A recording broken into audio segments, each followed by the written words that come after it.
Money in rap is supposed to mean forever. Chains, cars, mansions. The image is built on endless wealth. But as we already know, it often doesn't last long. A dumb rapper can go from a multi-millionaire to being broke in a month. For the 2 videos I did on the topic, you labeled me racist because of showing black rappers mostly. So, getting back to you with this one. For some white rappers, the fortune disappeared faster than their careers. They went from MTV Cribs to eviction notices, from chart-topping singles to scrambling for rent. These are 4 white rappers that went even broker than you can imagine. And wait until you hear the story at the end of this video of someone you all know, but someone who just disappeared into poverty without you even noticing. Vanilla Ice.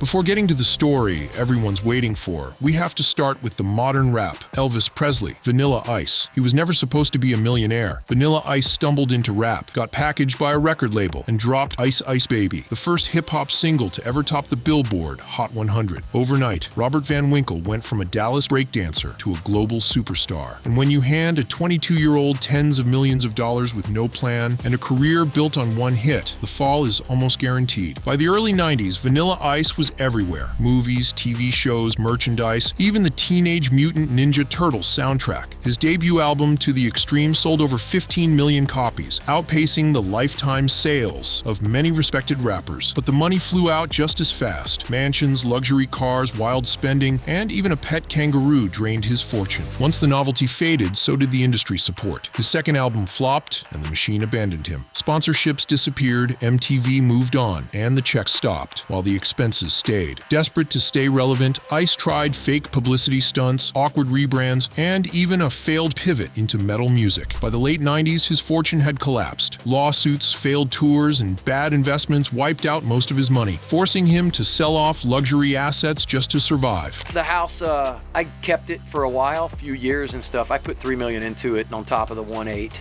ended up selling it for $18 million. What saved Vanilla Ice wasn't rap, it was real estate. He began flipping houses in Florida, eventually turning it into a successful business and TV career. His story proved one brutal truth: fame without a foundation doesn't fade, it bankrupts you. Riff Raff.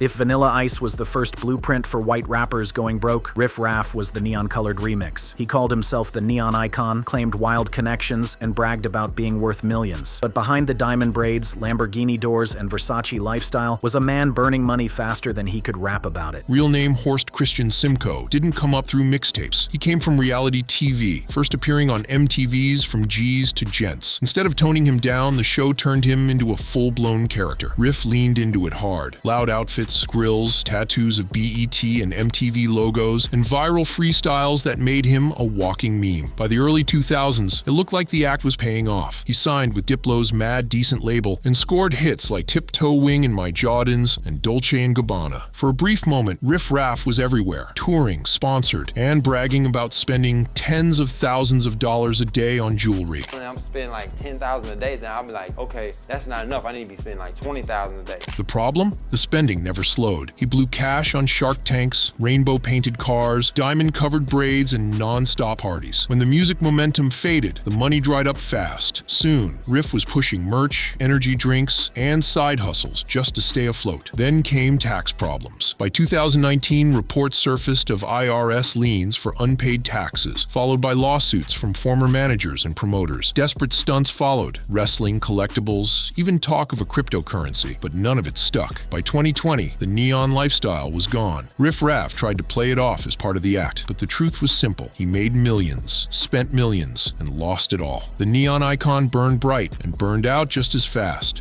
Asher Roth.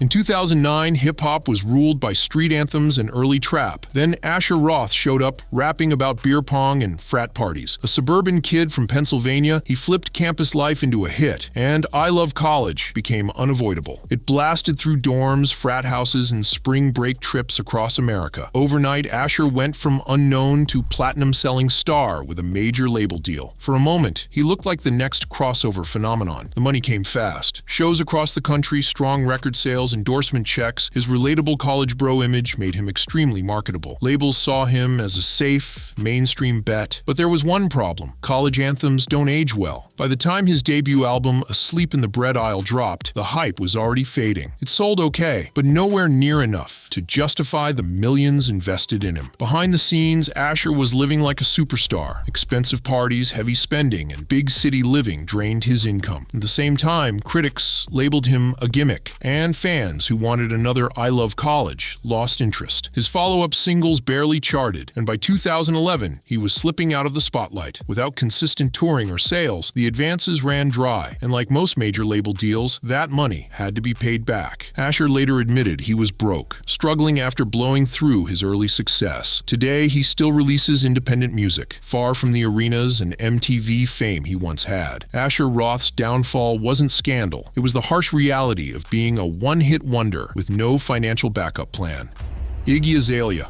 Remember when I said there was more than one woman on this list? Well, here we are. In the early 2000s, Iggy Azalea looked unstoppable. The Australian rapper exploded onto the charts with Fancy, one of the biggest songs of 2014. Overnight, she was headlining festivals, winning awards, and being pushed as the next global female rap superstar. The money came fast. Millions from record sales, touring, brand deals, and fashion partnerships. For a moment, Iggy was everywhere. But the bigger the rise, the harder the fall. By 2015, the backlash hit hard. Accusations of cultural appropriation followed her everywhere. Fans turned on her. Other rappers openly dissed her. Controversy began drying up opportunities. Tours were canceled, singles underperformed, and sponsors quietly walked away. Then came the IRS. In 2016, reports revealed Iggy owed more than $390,000 in unpaid taxes. Over time, that number reportedly climbed close to $1 million.